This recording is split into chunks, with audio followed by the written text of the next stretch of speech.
Voilà, il nous a semblé tout à fait logique de demander à Laurence Vannin de terminer toute cette réflexion que nous avons eue ensemble sur la transgression. Comme elle avait commencé sur la transgression et les aspects négatifs, on trouvait aussi logique de terminer sur les aspects constructifs et positifs. Aussi, c'est avec grand plaisir que je lui laisse la parole. Merci beaucoup. Bah, moi, ma maman, elle sait que je suis là, elle est très fière que je sois parmi vous aussi. Hein. J'ai eu l'autorisation de sortie. Ouais. Eh bien, écoutez, je crois que ces 2 journées ont été des belles journées. Je crois même qu'elles sont passées un peu vite, hein, parce qu'il y a eu de très très belles et de très riches interventions. La tâche était difficile, vous l'avez compris, de commencer, et la tâche est toujours aussi difficile de conclure. D'autant plus que pour moi, au moment où nous concluons quelque chose, c'est comme si nous l'introduisions. Puisqu'au moment où je conclus quelque chose avec vous, pour moi, je vous laisse après vaquer à vos occupations, et ça va introduire peut-être après ce que je vous aurais dit, quelques nouvelles pensées et quelques nouvelles façons peut-être d'aborder certains aspects de la transgression. Donc c'est très optimiste ce que je vous dis, parce que finalement, quand je conclus, j'introduis une nouvelle possibilité pour vous, celle peut-être de repenser la transgression autrement.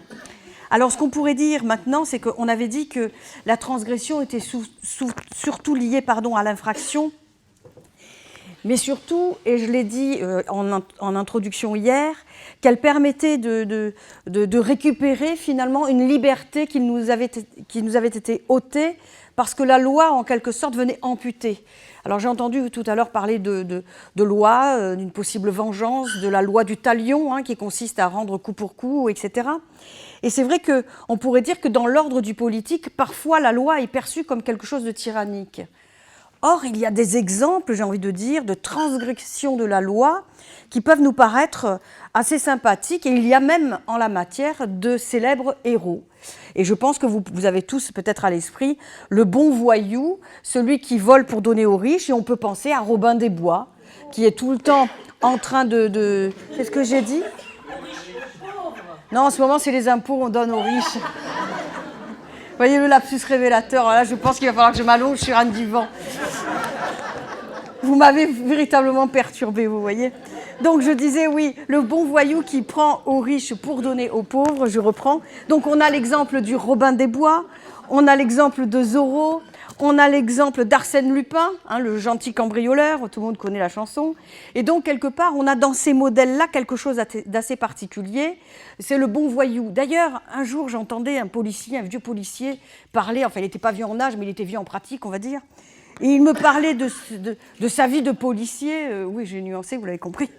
Il me parlait de sa vie de policier, j'avais trouvé ça très intéressant parce qu'il avait l'air de me confier comme ça qu'il y avait avant des bons voyous. Alors en tant que philosophe, moi je tombe de ma chaise, un voyou c'est un voyou, il ne peut pas être bon ou mauvais, c'est qu'il fait des bêtises en gros. Mais non, il y avait le bon voyou qui avait la règle du voyou. Alors avant, ma bonne dame, on discutait même avec le mafieux, aujourd'hui on ne discute plus. Vous voyez, alors j'avais trouvé ça assez hallucinant. Parce que là, je trouvais que justement, on était dans des limites entre la transgression et la sympathie qu'on pouvait porter à quelqu'un. Parce que dans le côté escroc qui était le sien, il avait encore des bonnes manières. Vous voyez, je trouvais ça assez fou. Mais n'empêche qu'il faut aborder maintenant la question d'une transgression positive. Et alors là, je me suis dit, mais hier, je vous avais laissé sur l'idée de la violence, ou en tout cas de la possibilité de cette violence que chacun peut porter en soi parce qu'elle s'inscrit dans notre nature. Et je me suis dit, il y a peut-être 2 choses qu'il faudrait peut-être envisager. Peut-être que, et j'y reviendrai après, c'est le premier exposé, ça serait l'idée que la transgression, nous la portons en nous parce que nous exerçons notre violence, mais que les uns canalisent, ou en tout cas se servent de cette violence pour creuser le cosmos. Moi, le terme me plaît.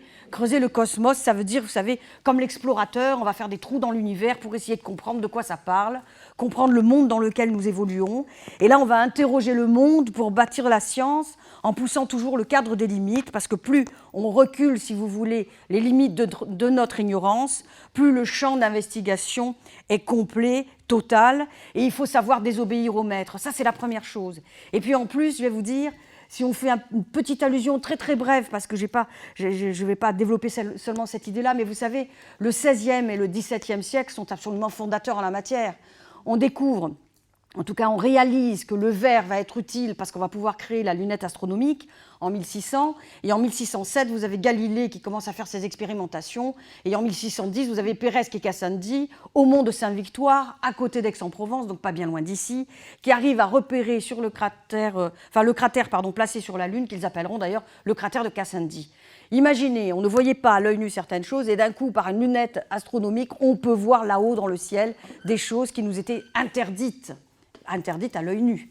Et puis d'un autre côté, 1621, réalisation du microscope, c'est pas l'après-midi, du microscope. Et là, bien entendu, on ouvre à un autre espace, celui du champ de l'infiniment petit. Et entre l'infiniment petit et l'infiniment grand, on ouvre d'un coup un espace j'ai envie de dire, un terrain de jeu pour les scientifiques qui est absolument fabuleux, d'autant plus qu'en 1624, il y a la découverte par Harvey, et toute son équipe d'ailleurs, de la circulation sanguine. Pourquoi je vous dis ça? C'est pour vous dire qu'à un moment donné, certains ont transgressé les limites physiques de la sensation en créant par la technoscience, comme on dira aujourd'hui, des instruments de mesure qui permettent de dépasser les cadres, reporter les limites de ma possibilité d'investiguer. Et à ce moment-là, bien, cette façon de désobéir à ma loi de nature qui m'empêche de voir loin, par l'objet qu'est la longue vue ou le microscope, ouvre pour moi un champ de possibles impressionnant. Ça, c'est l'aspect positif sur lequel je reviendrai après. D'autres, par contre, cette violence qui est en eux, vous l'avez compris, je l'ai abordé hier, s'en servent pour taper sur leurs voisins. Alors là, c'est bien sûr quelque chose qui revient à être mauvais, mais j'avais juste envie de vous faire une petite remarque, parce qu'hier, je m'étais mordu la langue, je m'étais dit, il faut être sage, il faut quand même que tu les ménages un peu. Et oui, je voulais prendre soin de vous, vous l'avez compris, mais il y a un personnage et il y a surtout quelque chose qui me fait penser à la réalité que nous vivons. Tout le monde connaît le Cid de Corneille. Et surtout, on a tous oublié à un moment donné un personnage intéressant qui est le Polyeste. Polyeste, c'est le méchant en gros. Polyeste, pour moi, c'est le petit djihadiste de son époque. Parce qu'on n'a pas parlé du djihad. Dans la transgression, on n'a pas abordé ces questions-là. Alors, je sais qu'aujourd'hui, on doit être dans le positif, mais j'aimerais juste citer cela. Parce que je mets en opposition, vous l'avez bien compris, ceux qui utilisent la violence contre l'autre et ceux qui utilisent, entre guillemets, cette violence qui est en eux pour aller se casser le nez intellectuel sur des problèmes qui leur permettront de faire évoluer la science. Le petit djihadiste de son époque, qui est-il? C'est celui qui s'en va casser des idoles chez des gens qui ne lui ont rien demandé. Il va non seulement casser des idoles, mais il a en plus une mission particulière, tuez-en le plus possible. Et à partir de ce moment-là, eh bien, on se rend compte que c'est toute l'humanité qui vacille, et une humanité tout entière, parce que justement, on est obligé de s'interroger sur cet humain.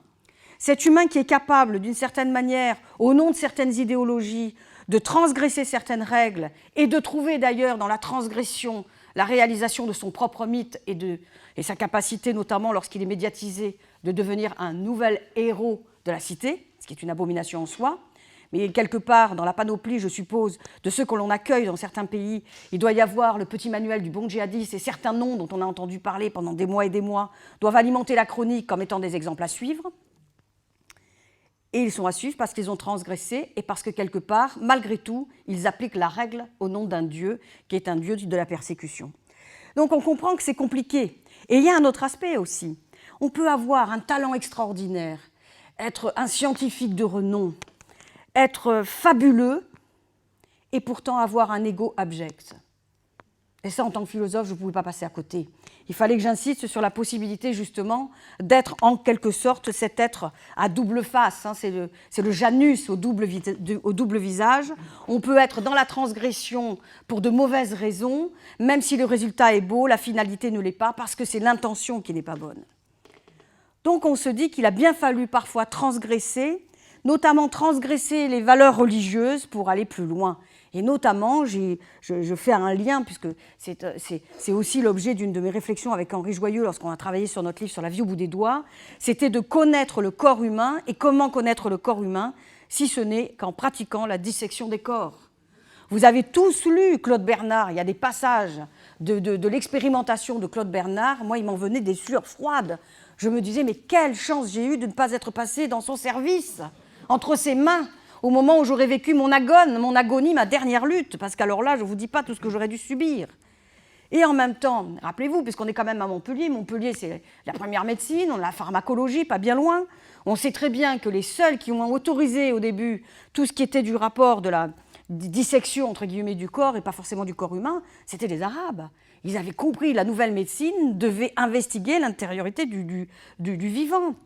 Là où c'est intéressant aussi ce vivant lorsqu'il se manifeste à nous, c'est que Descartes, rappelez-vous, qui va devenir un grand visionnaire avec l'évolution des sciences, était quelqu'un qui était capable de nous dire qu'il faut connaître ce sujet pensant, je pense, donc je suis, une res cogitans, une chose pensante, nous dit-il. Et d'un autre côté, David Hume qui dit, oui, mais finalement, l'âme n'est pas plus aisée à connaître que le corps. Et même le corps est un obstacle à la compréhension, forcément, puisqu'on avait l'impression de se connaître bien, alors qu'en réalité, aujourd'hui, quand on réfléchit, l'âme et la psyché, ce sont les deux choses les plus complexes à élucider. Donc vous imaginez ces sciences à deux vitesses, ces sciences qui investiguaient le monde et de l'âme et du corps de façon complètement différente. La transgression, lorsqu'elle se veut positive, qu'est-ce qu'elle permet finalement? Eh bien, d'ouvrir de nouveaux champs de possibilités. Elle permet, et c'est pour ça d'ailleurs, j'ai envie de dire qu'elle est tentante, elle permet d'aller plus loin, mais pas pour tous. Parce que quelque part, on sait très bien que, j'ai dit tout à l'heure, on peut avoir un talent extraordinaire et avoir un ego abject, mais on pourrait rajouter aussi, on peut avoir un talent extraordinaire et ne pas avoir le courage d'entreprendre. Et parfois aussi, passer les limites, aller au-delà des frontières, c'est aussi entreprendre des choses absolument folles en matière de science peut-être.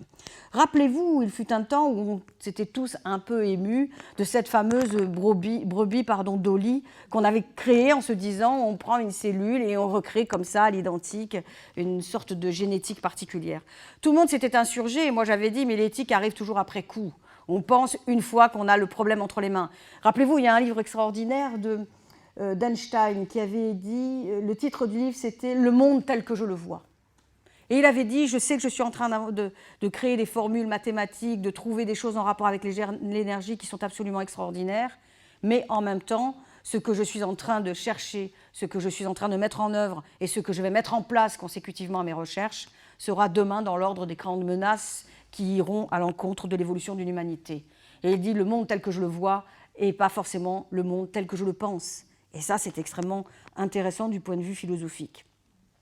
Tout ça pour dire que finalement, les choses sont tentantes, mais il faut pouvoir aller voir plus loin, il faut pouvoir dépasser les interdits, il faut, entre guillemets, savoir aller au-delà de ce que la raison peut comprendre immédiatement. Et c'est parce que nous allons justement passer les limites d'une certaine raison qu'on va peut-être pouvoir accéder à certaines connaissances qui, sans ce courage ou cette témérité, à vous de choisir, ne nous auraient pas été possibles. Il faut donc ouvrir le champ des possibles, aller voir derrière la limite scientifique, entreprendre peut-être, comme on disait avec Dolly, la possibilité d'une éthique qui réfléchirait après coup, et en même temps, quand vous réfléchissez à tout ça, Dolly, c'est tellement du passé. Pourquoi c'est du passé? Eh oui, je suis désolée pour ce que je viens de vous dire, mais c'est du passé parce qu'aujourd'hui, on est dans le transhumain. On en est déjà au cyborg, on en est déjà à la transformation de l'homme par l'homme. C'est-à-dire qu'on en est déjà à ce désir d'éternité qui se manifeste par une sorte de transcendance du code naturel de ma vie, qui fait que si mon genou est usé, on en met un en métal, si mon cœur s'use aussi, on va le changer, etc. Et que petit à petit, le vivant, ou en tout cas la parcelle de vie qui est en moi, va devenir de plus en plus précaire et limitée, alors que la machine, grâce à la technoscience, sera en évolution. Donc vous voyez, on est déjà dans l'idée quels sont les interdits et les questions qu'on doit se poser pour demain, alors que cette médecine-là et cette science-là est déjà en marche. Un jour, j'avais heurté, mais tant mieux, parce qu'à un moment donné, il faut le faire, en me disant, mais donnez-moi ce que vous voulez. Parce que quelque part, je vais vous dire, celui qui tombe malade, celui qui a besoin de la pièce de rechange, il n'y renonce pas. Parce que sur l'instant, il y voit son propre confort, il y voit l'amélioration de sa vie, et il a raison. Quand on voit ces squelettes d'acier, ces exosquelettes qui permettent à celui qui est dans un fauteuil roulant depuis des années, des mois, etc., de se dresser même si pour l'instant la mécanique est un peu, rustique, un peu encombrante, elle est quand même là et elle permet à l'homme de redevenir l'homme debout. Il y a donc une transcendance qui est possible par la transgression, c'est-à-dire qu'à un moment donné, on peut aller plus loin. Comment y parvenir? Déjà, il faut commencer par une révolte, je vous l'ai dit hier, il faut sentir gronder en soi la révolution. Mais on peut faire référence à mai 68, il y avait quelque chose d'assez intéressant. Il est interdit d'interdire. Ça, c'est extraordinaire, il est interdit d'interdire. C'est-à-dire que si on veut aller plus loin, il va falloir pousser les portes. Si on ouvre des portes, il y en a certaines qui resteront fermées et d'autres qui ouvriront à un autre monde. Ce qui fait que l'aspect positif de la transgression, ça sera de se dire que je peux avoir le choix de transgresser ou d'obéir. Si je transgresse ou si j'obéis, je change ma condition d'homme parce que d'une certaine façon, je refuse en quelque sorte de rester confiné à cette piètre condition qui consisterait à faire de moi un esclave. Soit l'esclave de l'ordre que l'on m'a donné, soit l'esclave de quelque chose que je n'oserais pas entreprendre. Voyez-vous, la frontière entre les deux devient compliquée parce que c'est l'action qui va poser ses propres normes. Ce que je fais, je le normerai par l'intention que je vais placer dans mes actes. Or, on le sait, la culture procède souvent par interdit. On nous interdit ceci, on nous interdit cela, et c'est à partir de tout ce qui n'est finalement pas cité, qui est sous-entendu être possible ou autorisé, qu'on va commencer à avancer. Et on va se dire que finalement, le moteur de la possibilité et de l'extension de la possibilité, c'est peut-être justement la transgression. Alors, comment vais-je transgresser? Il y a quelque chose qui n'a pas encore été cité, je crois, ou alors le mot m'a échappé, c'est la façon dont je peux transgresser de manière quasi rituelique. Il faut que je fasse de ma transgression un rituel. Un rituel, ça voudra dire que ma transgression doit être normée. Je vais à l'encontre d'un protocole existant, mais je norme la façon dont je vais pousser les limites. Justement, pour me poser à moi-même, avant d'entreprendre, les limites à mon champ d'action, de manière à ce que justement, je n'aille pas trop loin, que je n'aille pas enfreindre au-delà de ce qui m'est permis. Vous voyez, il y a une différence entre pousser des limites pour essayer de voir et pousser des limites en posant en contrepartie la possibilité que cela se retourne contre moi ou contre autrui. Mais je le sais, si je veux faire avancer mon savoir, ma connaissance philosophique ou la science en général, il va falloir que ma discipline soit en quelque sorte repensée, aménagée, et il va falloir que j'augmente l'espace d'un monde, on va dire, qui jusqu'à présent n'était que pour moi viable. J'ai appris la philosophie parce que j'ai des maîtres qui m'ont enseigné, ceux qui ont pensé avant moi. Mais heureusement, mes maîtres m'ont dit aussi, Laurence, il faudra que tu penses par toi-même. C'est-à-dire qu'à un moment donné, il se trouve qu'il faut pousser les limites de ma propre pensée pour que je puisse imposer aussi la mienne. Là, c'est intéressant parce que ça veut dire qu'il va falloir faire voler en éclats la plupart des protocoles. Non seulement il faut faire voler en éclats les protocoles, mais il va falloir aussi avancer contre ceux qui ont pensé avant vous. Et là, c'est intéressant parce que, rappelez-vous, c'est un célèbre penseur que Pascal qui avait écrit le traité du vide, dont il nous reste d'ailleurs malheureusement que la préface. La préface, c'est 6 pages, donc vous voyez, c'est pas grand-chose. Et en plus, il y a des paragraphes qui ont été endommagés. Donc, dans les quelques bribes de la pensée pascalienne, il est quand même précisé, il nous faudra remercier nos maîtres et nos anciens, il parlait notamment des Grecs, en disant, ils ont posé le savoir, ils l'ont posé à un moment où ce savoir était conforme avec la réalité qu'ils avaient à décrire, ils ont eu de brillantes intuitions, mais à un moment donné, il nous a fallu les nier. Sinon, nous en serions toujours à croire, effectivement, que le monde en lui-même n'est pas un monde ordonné tel que Copernic l'avait envisagé. Rappelez-vous Copernic, rappelez-vous Tycho Brahe avec ses cahiers. Copernic, il faut savoir qu'il n'a jamais eu justement le retour de sa révolution. Il l'avait noté dans ses carnets, et quand ça a été mis au jour, Copernic était mort. En même temps, heureusement, parce qu'à l'époque, on aurait fait gratter quelques allumettes, et je pense qu'il aurait alimenté lui-même quelques bûchers. En bref, tout ça pour vous dire qu'il y a plusieurs possibilités, finalement, d'entreprendre, de transgresser. Soit la découverte se fait par le hasard. Alors là, il faut être chanceux. C'est celui qui casse ses lunettes sur un bateau et qui se rend compte qu'il a les 2 verres à la main et puis qui s'amuse à jouer avec et qui, en les mettant l'une derrière l'autre, se rend compte qu'il y a la longue vue possible. C'est comme ça que c'est né. Mais quelle chance! Moi, je n'ai pas ce génie. Quand j'ai des objets, je suis très sage. Je me dis, les verres, il faut que je les mette à l'abri pour ne pas les casser. Vous voyez, moi, je ne joue pas avec. Je suis trop sage. Voilà. Donc, je manque à la possibilité de transgresser. Vous l'avez bien compris. Bon. Soit je vais poser des hypothèses. Si je pose des hypothèses, je peux le faire dans le droit fil de mes maîtres à penser. Et donc, j'appartiens à une école. Étant dans une école, je n'expérimente rien de nouveau parce que je poursuis la parole d'un maître, sa pensée, sa façon de concevoir les choses. Soit moi-même, je veux mettre un coup de pied dans la fourmilière et je veux en quelque sorte changer l'ordre des choses, pour ne pas dire changer l'ordre du monde. Vous savez, c'est extraordinaire quand justement on a envisagé la révolution copernicienne, parce que d'un coup ça a renversé non seulement un monde, mais ça a renversé aussi la place de l'homme au cœur même de ce monde, et ça c'était quand même quelque chose d'assez fabuleux. Et puis surtout, ça me fait penser à une conférence qu'avait donnée Bertrand Russell, et il y avait une petite dame qui était là dans l'assistance, qui l'écoutait avec beaucoup d'attention, et qui, alors l'anecdote est relatée par Haskins dans Une brève histoire du temps.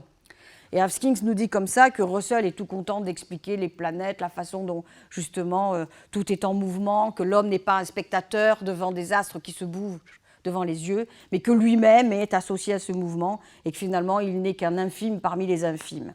Et cette femme l'écoute avec beaucoup d'attention et elle est à un moment donné presque perplexe, elle est troublée par ce qu'il lui dit. Elle lui dit Monsieur Russell, vous vous trompez. Alors Russell il dit comment vous vous trompez. Vous vous trompez parce que le monde n'est pas tel que vous le décrivez. Et moi, dans mon champ, le monde, je le vois autrement. Alors elle lui dit soit, madame, expliquez-nous. Et elle lui dit c'est simple. Pour moi, mon champ est plat. Donc elle revient à une vision d'un monde plat. Il lui dit oui, et alors?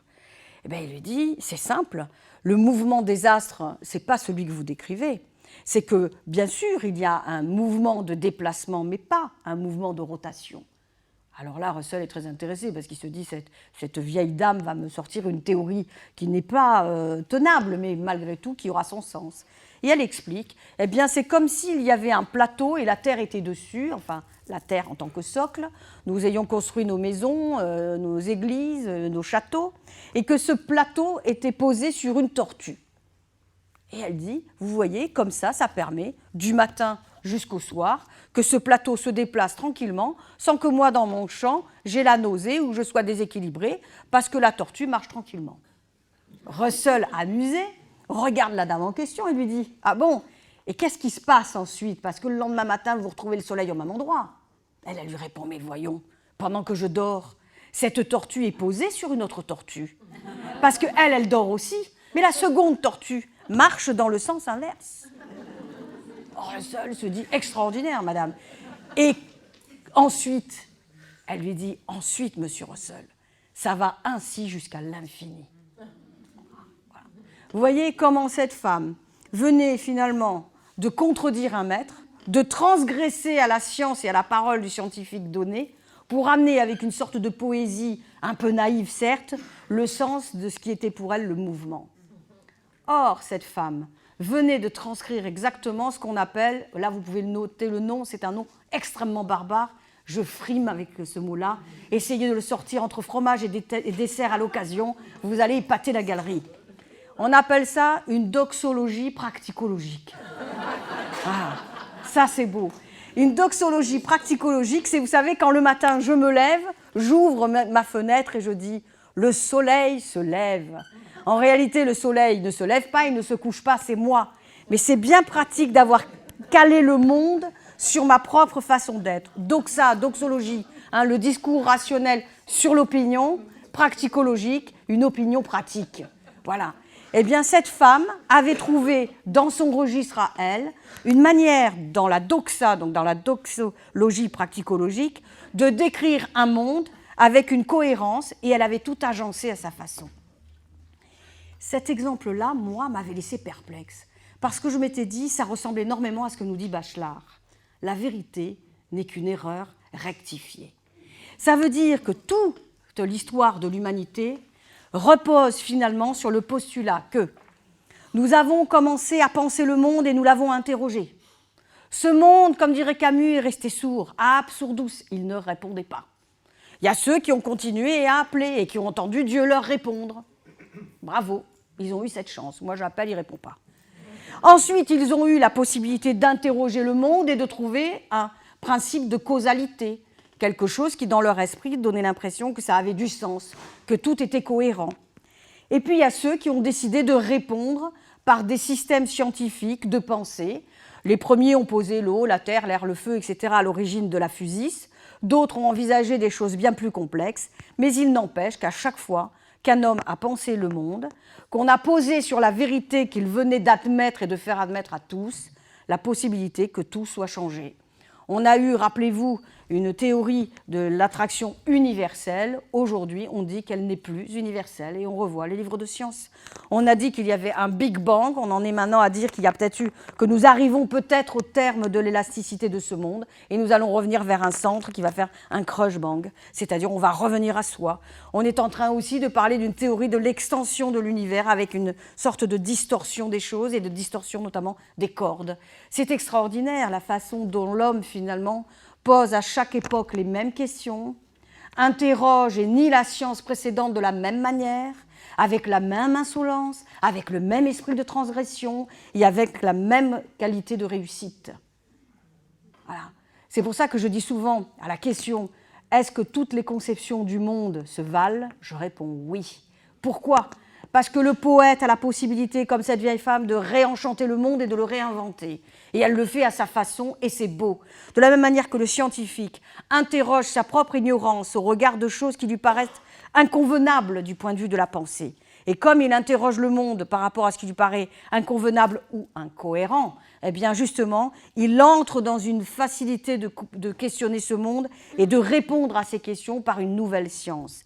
Et nous passons notre temps à repenser, à redire, à reformuler en fonction du champ disciplinaire qui est le nôtre, en fonction de notre localisation, en fonction de notre topologos, comme je le disais hier en introduction. Donc c'est extraordinaire.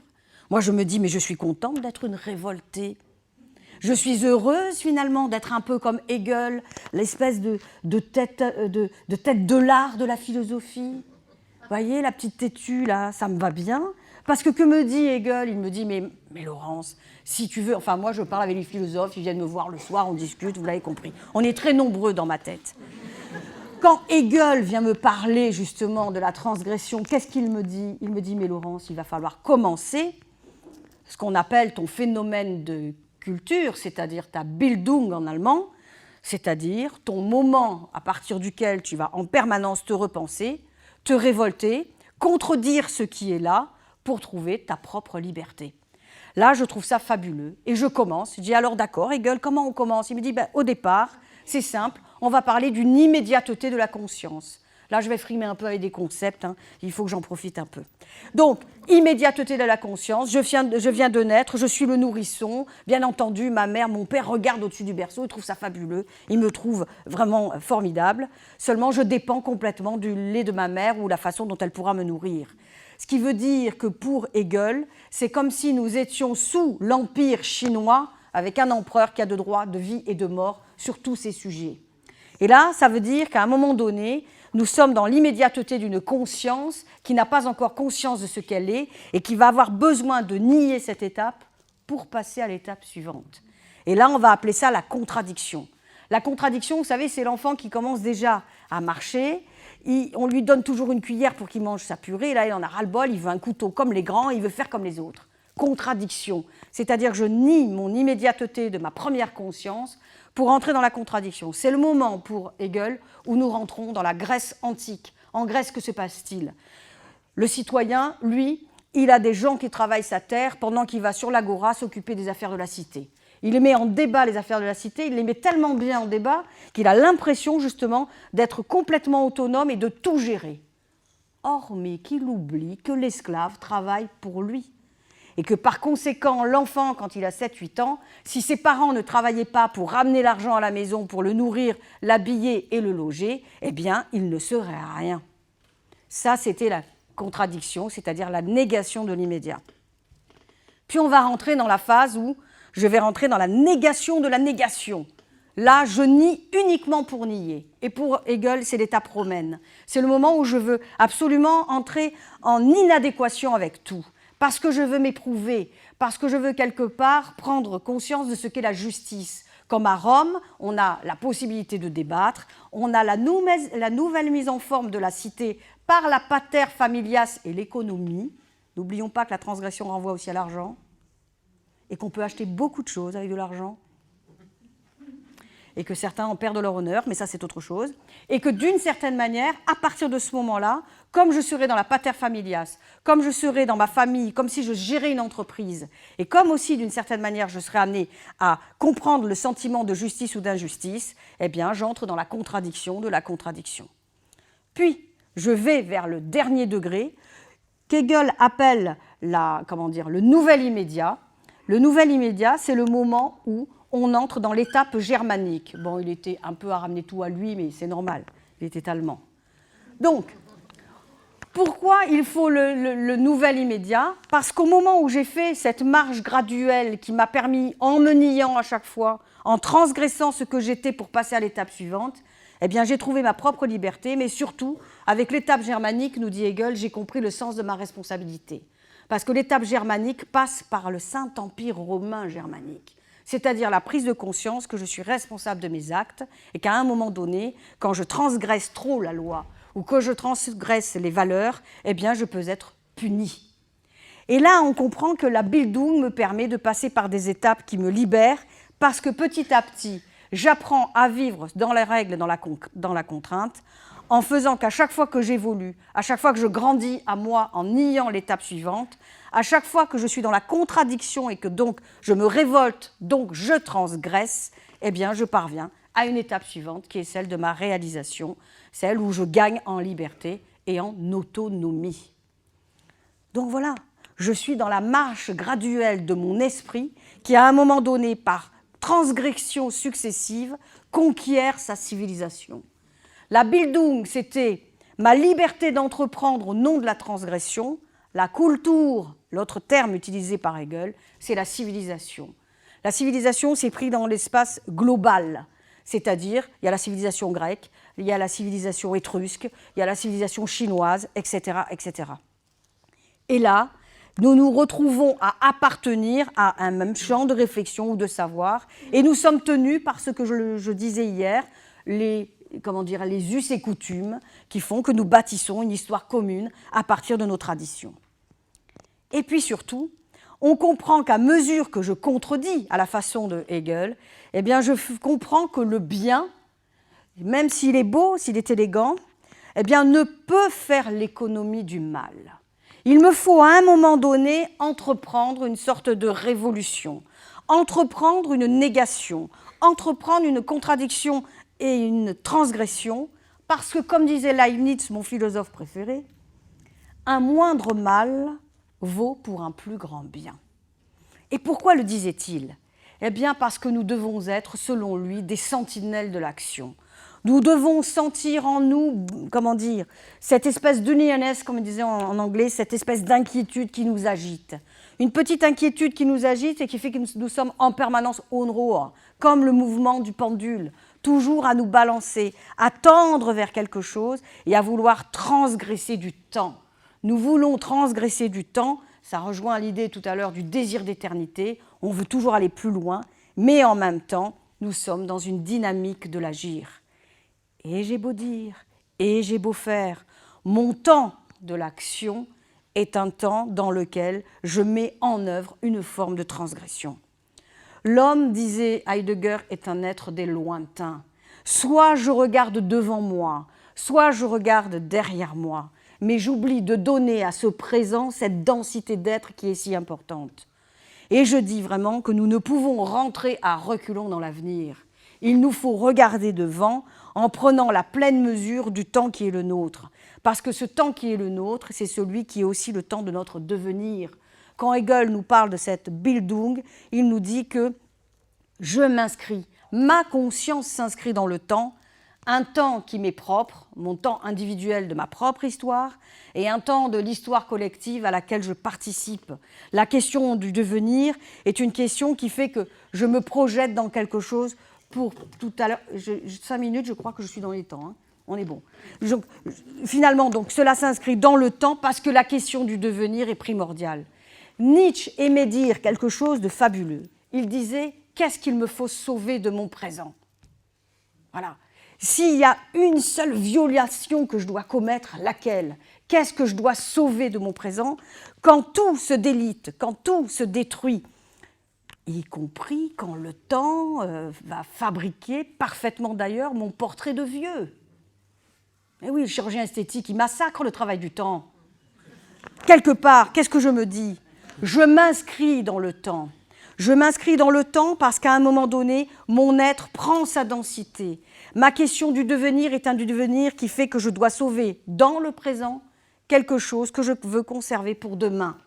Et Nietzsche disait « Ce qui ne te tue point te rend plus fort. » Deuxièmement, question, maître, comment prendre la pente? Vous savez, le type qui monte l'Alpe d'Huez à vélo, 21 virages. Moi, j'en fais 2, et après, je regarde passer tout le monde et j'applaudis. Voilà. Mais lui, il disait, comment prendre la pente? Réponse de Nietzsche, monte et n'y pense pas.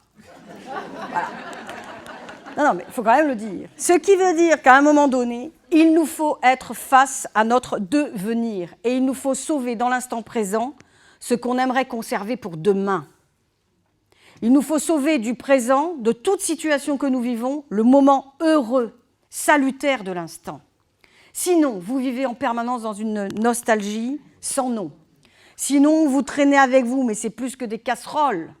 C'est des couscoussières ou des batteries de casseroles. Non seulement il vous faut aller de l'avant, il va falloir lâcher du lest si vous voulez vous envoler vers demain, mais en plus, et ça c'est une certitude, il vous faudra conquérir demain comme un nouveau présent.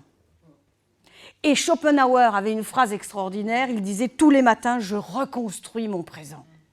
Donc, à vous de décider. Soit vous vous levez, vous râlez, vous bougonnez, vous êtes pénible et vous allez embêter le monde et le monde va se venger contre vous parce qu'il n'y a pas de raison que vous nous gâchiez notre plaisir sans qu'on se venge un peu. Soit vous vous dites « Après tout, j'ai plus de café, je boirai un thé. Je me suis levé, je ne comprends pas. Mes pantoufles sont en plein milieu, que dans la nuit, personne n'ait pensé à les ranger pour moi. » Voyez? Et vous vous dites, après tout, le monde désordonné dans lequel j'ai à vivre est un monde dans lequel finalement je me retrouve. Et à ce moment-là, vous sauvez de votre présent et dans votre présent quelque chose qui pourra vous rendre heureux. L'idée, c'est de faire, comment dire, que du présent reste du présent et surtout qu'il alimente votre demain. Ce qui fait que la transgression, eh bien finalement, elle pose la question du devenir. Qu'est-ce que je veux conserver pour demain?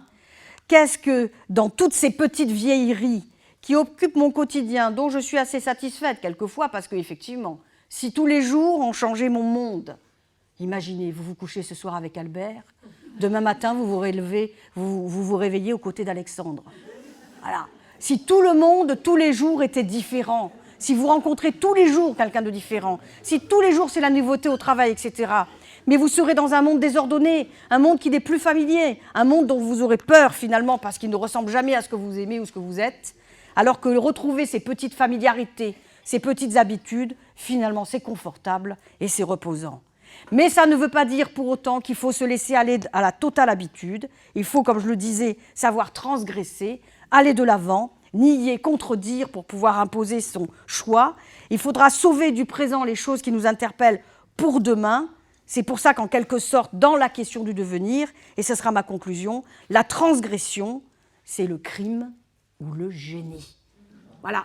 Et si vous prenez la phrase de Bergson, il nous dit, en parlant de la durée, parce que nous sommes des êtres qui durons, c'est le progrès continu du passé qui gonfle en avançant et ronge l'avenir. Voilà. page 9 de l'évolution créatrice. Merci à vous. Merci. Timing respecté. Pile poil. Vraiment super. Merci. Merci, merci. Merci. Merci. À vous aussi.